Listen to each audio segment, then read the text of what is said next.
ಜಾಮೀನು ಕೋರಿ supreme court ಮೊರೆ ಹೋಗಿದ್ದಂತ ನಟ ದರ್ಶನ್ಗೆ ಸುಪ್ರೀಂನಲ್ಲಿ ಹಿನ್ನಡೆಯಾಗಿದೆ. ಈ ಹಂತದಲ್ಲಿ ನಟ ದರ್ಶನ್ ಜಾಮೀನು ಪಡೆಯೋದಕ್ಕೆ ಯೋಗ್ಯರಲ್ಲ ಅನ್ನೋ ತೀರ್ಮಾನವನ್ನ ಸುಪ್ರೀಂ ಕೋರ್ಟ್ ತೆಗೆದುಕೊಂಡಿದೆ. 1 ವರ್ಷ ವಿಚಾರಣೆಗೆ ಸಮಯವನ್ನ ನಿಗದಿಪಡಿಸಿ ಅದಾದ ನಂತರ ಬೇಲಿಗೆ ಅರ್ಜಿ ಸಲ್ಲಿಸಲಿ ಅನ್ನೋ ಸ್ಪಷ್ಟ ಸೂಚನೆಯನ್ನ ಸುಪ್ರೀಂ ಕೋರ್ಟ್ ಕೊಟ್ಟಿರೋ. ಸುಪ್ರೀಂ ಕೋರ್ಟ್ನಲ್ಲಿ ಒಂದು ಆಶಾ ಕಿರಣ ದರ್ಶನ್ ಪಾಲಿಗಿತ್ತು, ಅದು ಕೂಡ ಇವತ್ತಿಗೆ ಮುಗಿದಿದೆ. ಇನ್ನು 1 ವರ್ಷ ಕಾಯಲೇಬೇಕಾದಂತ ಸ್ಥಿತಿ. ದರ್ಶನ್ ಸಲ್ಲಿಸಿದಂತ ಅರ್ಜಿಯಲ್ಲಿ ಪ್ರಮುಖ ವಿಚಾರಗಳು ಉಲ್ಲೇಖ ಇತ್ತು. ಒಂದು, ವಿಚಾರಣೆ ಲೇಟ್ ಆಗ್ತಾ ಇದೆ, ನನಗೆ ಬೇಲ್ ಕೊಡಿ ಅನ್ನೋದು. ಮತ್ತೊಂದು, ಜೈಲಿನಲ್ಲಿ ಟಾರ್ಚರ್ ಆಗ್ತಾ ಇದೆ, ಕ್ವಾರಂಟೈನ್ ಸೆಲ್ಗೆ ಹಾಕಿದ್ದಾರೆ, ಮೂಲಸೌಕರ್ಯ ಸಿಗ್ತಿಲ್ಲ, ಇದೆಲ್ಲವೂ ಕೂಡ ಉಲ್ಲೇಖ ಇತ್ತು. ಯಾವುದನ್ನು ಪರಿಗಣಿಸಿಲ್ಲ ಸುಪ್ರೀಂ ಕೋರ್ಟ್, ಯಾವುದನ್ನು ಕೂಡ. ಒಂದು ಸಿಂಗಲ್ ಪ್ರೇಯರ್ ಅನ್ನು ಕೂಡ ಪರಿಗಣಿಸಿಲ್ಲ. ಮೂಲಸೌಕರ್ಯ ಕೊಡ್ಲಿ ಅಂತ ಹೇಳಿದೆ, ಅದನ್ನ ಸೆಷನ್ ಕೋರ್ಟ್ ಕೂಡ ಹೇಳಿತ್ತು. ಶೀಘ್ರದಲ್ಲಿ ವಿಚಾರಣೆ ಮುಗಿಸಿ ಅನ್ನೋ ಸೂಚನೆಯನ್ನ ಕೊಟ್ಟಿದೆ. 1 ವರ್ಷ ಟೈಮ್ ಫಿಕ್ಸ್ ಮಾಡಿದೆ. ಅಲ್ಲಿಗೆ ದರ್ಶನ್ ಬಯಸಿದ್ದು ಸುಪ್ರೀಂ ಕೋರ್ಟ್ ಅಲ್ಲಿ ಸಿಕ್ಕಿಲ್ಲ. ಸುಪ್ರೀಂ ಕೋರ್ಟ್ಗೆ ಹೋಗುವಾಗ ಇದ್ದಂತ ನಿರೀಕ್ಷೆ ಹುಸಿಯಾಗಿದೆ. ಇನ್ನು 1 ವರ್ಷ ಕಾಯಲೇಬೇಕಾದಂತ ಸ್ಥಿತಿ. ಈ ಹಂತದಲ್ಲಿ ಕೇವಲ ಲಿಮಿಟೆಡ್ ಅವಕಾಶ ಇದೆ ಬೇಲ್ಗೆ ಸಂಬಂಧಿಸಿ. ಜನರಲ್ ಬೇಲನ್ನ, ರೆಗ್ಯುಲರ್ ಬೇಲನ್ನ ಕೇಳೋದಕ್ಕೆ ಅವಕಾಶ ಇಲ್ಲ ಅನ್ನೋದು ಗಮನಿಸಬೇಕಾದಂತ ವಿಚಾರ. ಇಂದಿನಿಂದ 1 ವರ್ಷದ ಒಳಗೆ 60 ಪ್ರಮುಖ ಸಾಕ್ಷಿಗಳ ವಿಚಾರಣೆಯನ್ನ ಮುಗಿಸಿ ಅಂತ ಸುಪ್ರೀಂ ಕೋರ್ಟ್ ಹೇಳಿದೆ. ಪ್ರಾಸಿಕ್ಯೂಷನ್ ಪರ ವಕೀಲರು ಲೂತ್ರಾ ಅಫಿಡವಿಟ್ ಸಲ್ಲಿಸಿ 60 ಪ್ರಮುಖ ಸಾಕ್ಷಿಗಳ ವಿಚಾರಣೆಯಾಗಬೇಕು, ಅಲ್ಲಿವರೆಗೆ ಆರೋಪಿಗೆ ಬೇಲ್ ಕೊಡಬೇಡಿ ಅಂತ ಮನವಿ ಮಾಡಿದರು. ಆ ಮನವಿಯನ್ನ ಕೋರ್ಟ್ ಪುರಸ್ಕರಿಸಿದೆ. 60 ಸಾಕ್ಷಿಗಳ ವಿಚಾರಣೆಗೆ ಸಮಯ ನಿಗದಿ ಮಾಡಿದೆ, 1 ವರ್ಷ ಅಂತ. 1 ವರ್ಷದ ಒಳಗೆ ಈ 60 ಪ್ರಮುಖ ಸಾಕ್ಷಿಗಳ ವಿಚಾರಣೆ ಪಾಟಿ ಸವಾಲು ಪ್ರಕ್ರಿಯೆಯನ್ನು ಮುಗಿಸಿ ಅಲ್ಲೇನಾದರೂ ವಿಳಂಬ ಆದರೆ ಆರೋಪಿ ಆಗ ಬೇಲ್ಗೆ ಅರ್ಜಿ ಸಲ್ಲಿಸಲಿ ಅನ್ನೋದು ಸುಪ್ರೀಂ ಕೋರ್ಟ್ನ ಸ್ಪಷ್ಟ ಸೂಚನೆ. ನ್ಯಾಯಮೂರ್ತಿ ಪರ್ದಿವಾಲಾ ಪೀಠ ಈ ಸೂಚನೆಯನ್ನ, ಈ ಆದೇಶವನ್ನ ಕೊಟ್ಟಿರು.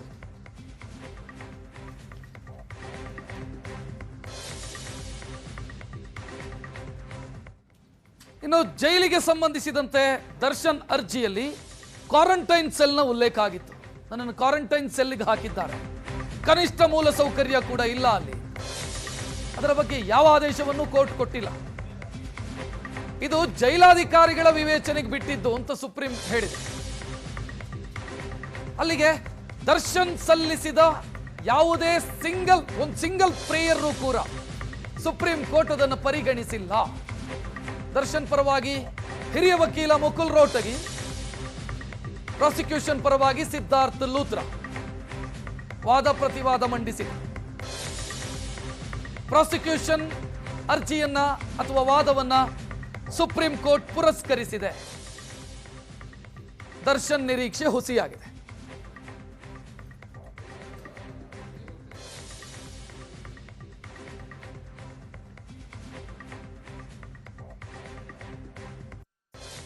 ದರ್ಶನ್ ಅವರು ಲಾಸ್ಟ್ ಇಯರ್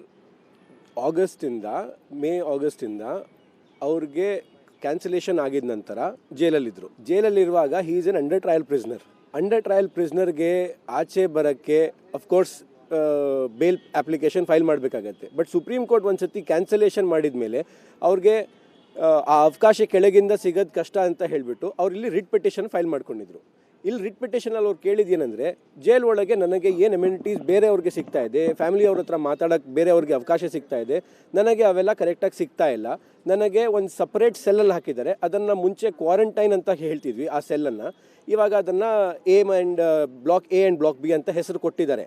ಆದರೆ ಅದರಲ್ಲಿ ಇಟ್ಕೊಂಡಿದ್ದಾರೆ ಅಂತ ಅವ್ರ ಸಬ್ಮಿಷನ್ ಇದ್ದಿದ್ದು. ನನಗೆ ಇವಾಗ 272 ವಿಟ್ನೆಸಸ್ ಇನ್ನೂ ಎಕ್ಸಾಮಿನ್ ಆಗಬೇಕು. ಟ್ರಯಲ್ ಎಲ್ಲ ನಡೀತಾ ಇದೆ. ಟ್ರಯಲ್ ನಡೆಯುವಾಗ ಇಷ್ಟೆಲ್ಲ ವಿಟ್ನೆಸಸ್ನ ಎಕ್ಸಾಮಿನ್ ಮಾಡೋಕ್ಕೆ ಸ್ಟೇಟ್ ಗೌರ್ಮೆಂಟ್ ಹತ್ರ ಲಾಸ್ಟ್ ಹಿಯರಿಂಗಲ್ಲಿ ಸುಪ್ರೀಂ ಕೋರ್ಟ್ ಕೇಳ್ಕೊಂಡಿತ್ತು, ಎಷ್ಟು ಮಾಡಿದ್ದೀರಾ ಆಲ್ರೆಡಿ ಎಕ್ಸಾಮಿನೇಷನ್, ಇನ್ನು ಎಷ್ಟು ಮಾಡೋಕ್ಕಿದೆ ಅಂತ. ಆವಾಗ ಈ ಆರ್ಡರ್ ಕೊಟ್ಟಿದ ನಂತರ ಸ್ಟೇಟ್ ಗೌರ್ಮೆಂಟ್ ಇವತ್ತೊಂದು ಎಫಿಡೇವಿಟ್ ಫೈಲ್ ಮಾಡಿದ್ರು. ಆ ಎಫಿಡೇವಿಟಲ್ಲಿ ಅವ್ರು ಹೇಳ್ಕೊಂಡ್ರು 150 ವಿಟ್ನೆಸಸ್ನ ನಾವು ಇನ್ನು ಕರೆಕ್ಟಾಗಿ ಮಾಡಲೇಬೇಕು. ಅದರಲ್ಲೂ ಕೂಡ 60 ಇಂಪಾರ್ಟೆಂಟ್ ವಿಟ್ನೆಸಸ್ ಇದ್ದಾರೆ. ಆ 60 ಜನನ ಮಾಡೋಕ್ಕೆ ನಮಗೆ ಅವಕಾಶ ಬೇಕು. ಅವಾಗ ತನಕ ಇವ್ರಿಗೆ ಬೇಲ್ ಕೊಡಬಾರ್ದು ನೀವು ಅಂತ ಅವರು ಸ್ಟೇಟ್. ಹೆಚ್ಚಿನ ಡೀಟೇಲ್ ನೀಡೋದಕ್ಕೆ ನಮ್ಮ ದೆಹಲಿ ಪ್ರತಿನಿಧಿ ಮಂಜುನಾಥ್ ನೇರ ಸಂಪರ್ಕದಲ್ಲಿ. ಮಂಜುನಾಥ್, ಈಗ ಬೇಲ್ ರಿಜೆಕ್ಷನ್ಗೆ ಕೊಟ್ಟಿರೋ ಪ್ರಮುಖ ಕಾರಣಗಳು ಯಾವುದೆಲ್ಲ ಕೋರ್ಟು? ರಕ್ಷತ್, ಇವತ್ತು ದರ್ಶನ್ ಅವರ ಹಣೆ ಬರಹ ಸಣ್ಣ ಮಟ್ಟದಲ್ಲಿ ಬದಲಾಗಬಹುದು ಅಂತ ಒಂದು ನಿರೀಕ್ಷೆ ಇತ್ತು. ಅದು ಕೂಡ ಅಂತಿಮವಾಗಿ ಹುಸಿಯಾಗಿದ್ದನ್ನು ನಾವು ನೋಡಿದ್ವಿ. ಸುಪ್ರೀಂ ಕೋರ್ಟ್ ಸಗಟಾಗಿ ಅವ್ರು ಏನೇನೆಲ್ಲ ಪ್ರಯರ್ ಇಟ್ಟಿದ್ರು ಅದಕ್ಕೆ ಒಂದು ಸಲ್ಯೂಷನ್, ಅಂದರೆ ಕಾನೂನಾತ್ಮಕವಾಗಿ ಏನನ್ನ ಮಾಡಬಹುದು ಅದನ್ನು ರಿಪೇರಿ ಮಾಡಲಿಕ್ಕೆ ವ್ಯವಸ್ಥೆಗೆ ಹೇಳುತ್ತೆ ಹೊರತು ನಿಮಗೆ ಸಲ್ಯೂಷನ್ ಅಂತ ಅಂದರೆ ಆರೋಪಿ ದರ್ಶನ್ಗೆ ಸಲ್ಯೂಷನ್ ಸಿಗಲೇ ಇಲ್ಲ.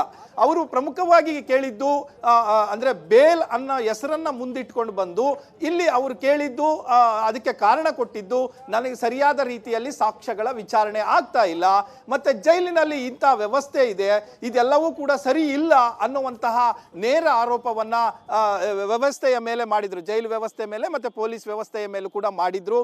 ಅದನ್ನ ಒಂದು ರೀತಿಯಲ್ಲಿ ಅಂದ್ರೆ ಕಳೆದ ಬಾರಿ ಒಂದು ವರದಿಯನ್ನು ಕೊಡುವಂತೆ ಪರ್ದಿವಾಲಾ ಅವರ ಪೀಠ ಕೇಳಿತ್ತು. ಅದಾಗಿ ಇವತ್ತು ವರದಿ ಕೂಡ 2 ಇಲಾಖೆಗಳಿಂದ ಸಬ್ಮಿಷನ್ ಕೂಡ ಆಗಿತ್ತು. ಬಹಳ ಎಲ್ಲವನ್ನ ಕೂಡ ಕೂಲಂಕುಷವಾಗಿ ನೋಡಿದಂತಹ ನ್ಯಾಯಾಧೀಶರು ಇವತ್ತು ಒಂದಷ್ಟು ಡೈರೆಕ್ಷನ್ ಅನ್ನ ಕೊಟ್ಟಿರುವಂತದ್ದು. ಅಂದ್ರೆ 60 ಸಾಕ್ಷಿಗಳ ಪ್ರಮುಖ ಸಾಕ್ಷಿಗಳನ್ನ ವಿಚಾರಣೆ ಮಾಡಲೇಬೇಕಾಗಿರುವ ಕಾರಣಕ್ಕೋಸ್ಕರ ಈ ವಿಚಾರಣೆ, ಅಂದ್ರೆ ಈಗ ಆಲ್ರೆಡಿ 10 ಮುಗಿದಿದೆ, ಇನ್ನು 50 ಇದೆ. ಆದ್ರೆ 272ರಲ್ಲಿ ಅವರು 150 ಆದ್ರೂ ಕೂಡ ಅವಶ್ಯಕವಾಗಿ ಮಾಡಬೇಕಾಗುತ್ತೆ. ಅದರಲ್ಲಿ ಪ್ರಮುಖವಾಗಿ ವೈಟಲ್ ಏನು ಎವಿಡೆನ್ಸ್ ಅಂತ ನಾವೇನು ಹೇಳ್ತೀವಿ ಅದು 60 ಅನ್ನುವಂಥ ವಿವರವನ್ನ ನ್ಯಾಯಪೀಠದ ಮುಂದೆ ಇಟ್ಟಿತ್ತು. ಹಾಗಾಗಿ ಈ 60 ಪ್ರಮುಖ ಏನು ಸಾಕ್ಷ್ಯಗಳಿದ್ದಾವೆ ಇದಕ್ಕೆ ವಿಚಾರಣೆ ಮಾಡಲಿಕ್ಕೆ ಕನಿಷ್ಠ ಅಂತ ಅಂದ್ರೂ ಕೂಡ 1 ವರ್ಷದ ಸಮಯ ಅಗತ್ಯ ಇದೆ ಅನ್ನುವಂಥದ್ದು ಕೂಡ ನ್ಯಾಯಾಲಯಕ್ಕೆ ಮನವರಿಕೆ ಮಾಡಿಕೊಟ್ರು ಪ್ರಾಸಿಕ್ಯೂಷನ್ ಸೈಡ್ ಇಂದ, ಅಭಿಯೋಜನೆಯ ವಿಭಾಗದಿಂದ. ಸೊ ಅದಕ್ಕೆ ನ್ಯಾಯಾಲಯವು ಕೂಡ ಹೇಳಿತು ಈ 1 ವರ್ಷ ಅಂದ್ರೆ ಇವತ್ತಿನಿಂದ ಇನ್ನು 1 ವರ್ಷದ ಒಳಗಾಗಿ ಅಗತ್ಯ ಬಿದ್ದಾಗ ಡೇ ಟು ಡೇ ಬೇಸ್ ಅಲ್ಲಿ ನೀವು ಸಾಕ್ಷ್ಯಗಳ ವಿಚಾರಣೆಯನ್ನ ಮಾಡಬೇಕಾಗುತ್ತೆ. ಪುನಃ ನೀವು ಎಕ್ಸ್ಟೆನ್ಷನ್ ಅನ್ನ ಕೇಳಲಿಕ್ಕೆ ಬರೋದಿಲ್ಲ.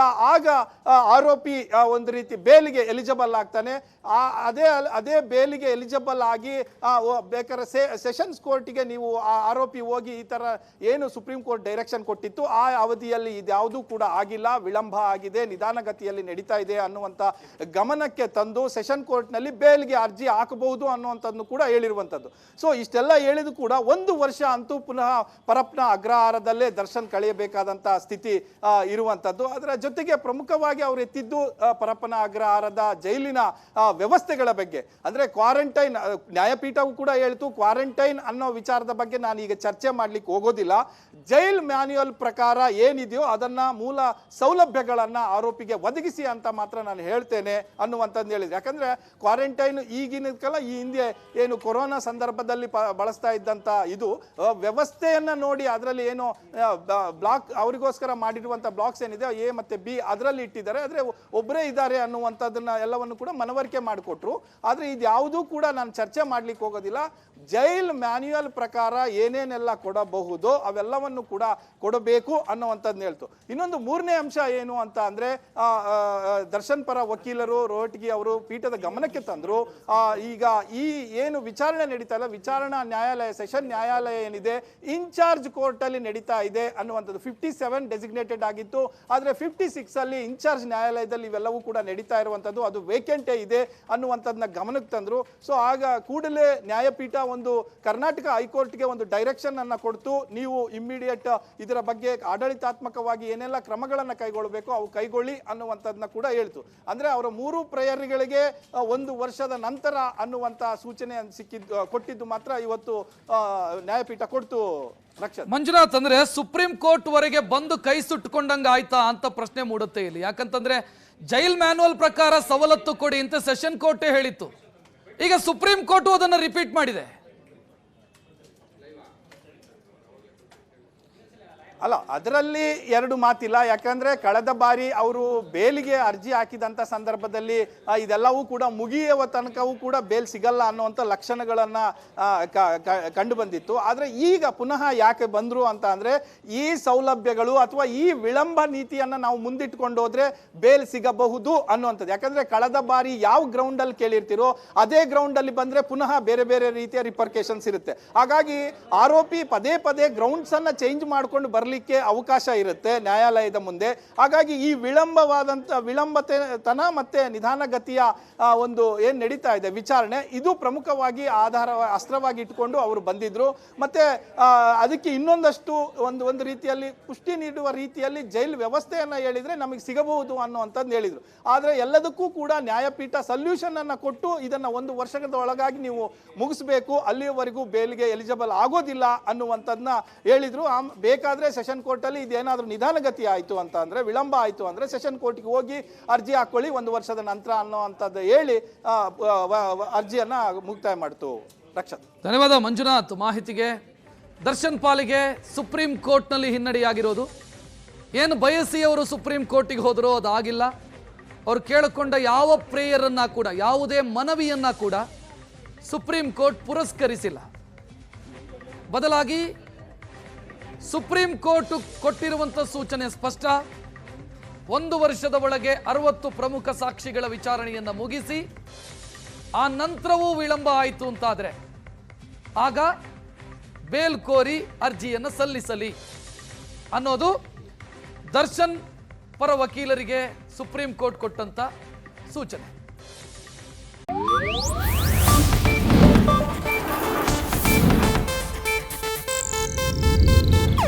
ಇದು ಏಷ್ಯಾನೆಟ್ ನ್ಯೂಸ್ ನೆಟ್ವರ್ಕ್ ಪ್ರಸ್ತುತಿ.